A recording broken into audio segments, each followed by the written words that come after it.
What's up, everyone? Admin here, and we're coming to the final parts of the training already.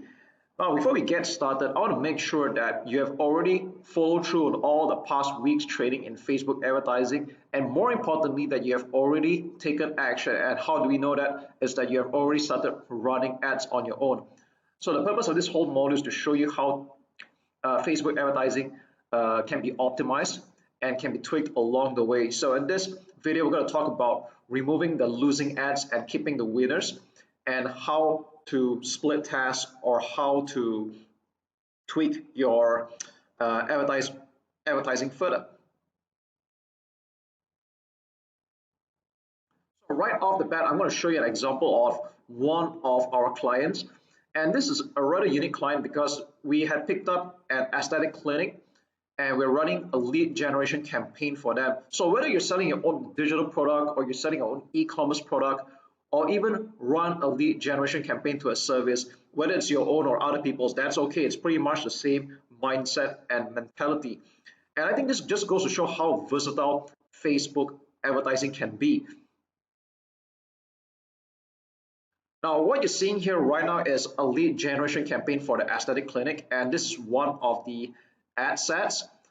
And you'll see here, this is ran for pretty much a half of the month actually. And we started off originally with a video campaign. So that means there were no other image ads, it was just a video. This was running initially because we were having problems with the client providing images for us to use. So we just ran our own version of the video. And this was getting okay, it was getting about 3 leads for its duration. And it was getting about $10 per lead. Now this could have been better, even though it's still profitable, because this aesthetic clinic is clearly selling a high ticket service where their clients would eventually enroll into a yearly package or a semi-annual package. That's okay. We know that they're going to make money, but of course we were not satisfied with the results. We wanted it to be better. And then we started to introduce 2 more image ads. Now take note that this was going to a Chinese speaking market, but the mindset remains the same. The way you write the ads, whether it's in English or another language, is still pretty much the same. So we added 2 more image ads in a while, probably a couple of days later, and then we have all 3 ads running. So there's 2 image ad and 1 video ad. And we notice that we can see the stats here that this Chinese image ad number 1 was generating 6 leads, and the cost for acquiring the lead was a lot cheaper. It's like 1/3 the cost, $3.41. Wow. Okay, and then if you notice this other Chinese ad in image form here, now this didn't generate any lead at all. All right, now you might notice that even if you run it for a good 4 to 7 days, normally that's what I like to do, you want to run it for 4 to 7 days. Some people have this habit of quickly making a decision after 24 hours or 48 hours. Now that's just rubbish. All right, when you do Facebook advertising, it should be a long-term game. And if you want to clearly see the winning ads and the losing ads, you should give it at least 4 to 7 days. Now 4 being the fastest, 7 being the most ideal. You don't want to be changing up ads or making a decision so quick in the next 24 or 48 hours, because you need Facebook to give it some time to rotate the ads and test out which one works. So how do you know which one's the winning ad and losing ad? Now there's no clear-cut way, but there's a few indications I look at strongly. Number 1, when this was running for almost a week, we noticed that even though there were only 3 ads to rotate, the most of the spending went into the first image and still in the Chinese video, but by virtue of the fact that this has been running much earlier, so that's why the ad spend was higher. All right, but you notice Chinese image 2 was spending only $2.96. All right, now this is Facebook's way of telling you that it has a preference of running the other 2 ads. So when you see that the ad spend is a lot less for a couple of ads and it seems to heavily prioritize the other, it's kind of Facebook's way of telling you that these ads are more preferred than the other one. So that's one very strong indication already. So actually based on this alone, I would have turned this off already. All right, so that's one really good indication. Another one, if you want to take a look at, I like to look at cost per 1,000 impressions. Now ideally I like to keep it $10 or below. Sometimes in some market it can get a little bit higher than that, but that's okay. I try to keep this below $10 per CPM, or cost per 1,000 impressions. So you can see here all of this are doing pretty good. They're all below $10. All right.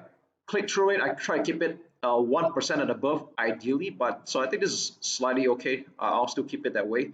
And if you notice, image ad one and video ad one, they were getting more clicks. Now, if you see why the video has more clicks, because like I said, this ran earlier, but if they ran about the same time, then I think it would be pretty much a draw. Okay. Now, if you notice that there are less clicks for image two, so again, another reason why I turned this off. And you can see that most importantly, these two ads were generating leads. Now, the video one was costing more than usual, and this was wanted, but I still kept both running because sometimes it's more like a reminder behavior that some people like to click on video ads and watch. Some people like to just see the image and just get straight to the point. Surprisingly, for a lot of my campaigns, my image ads convert the best, but I will not discount video because videos for a couple of my campaigns, they were doing very great.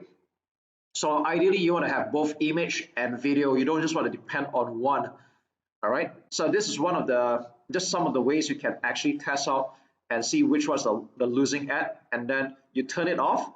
Okay, I don't recommend deleting it because I like you to have a record of what was going on. So don't delete this kind of ads, just turn it off. All right.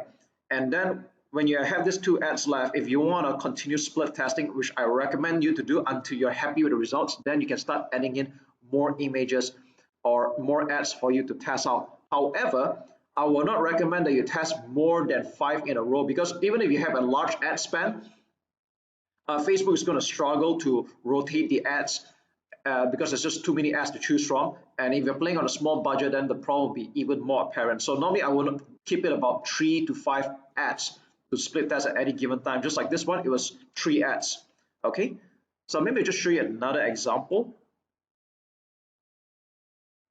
Let's take a look at the English ad, which is pretty much the same thing. This is targeting the English speaking market. So you can pretty much see that they are the same ads, just that it's written in English this time. Okay, and again, if you notice, now although this campaign had ended because this was running for only 2 weeks for the client, if you notice that this was running at pretty much about the same time, and a lot of the ad spend was going towards the video version. All right. And if you look at the leads form here, if I were going to turn off any of this, I'd probably turn off this particular one here, image one, because this get only 2 leads. And those get a little bit more as well. But I like this image two over here in this case because it's generating 4 leads and at a cost of only what, $2.24. This is pretty good. All right. But of course, like I said, you want to look at a few factors before you decide which one you want to turn off. There's no hard and fast rule. Ultimately, you should keep the profitable ad and the one that's getting you results.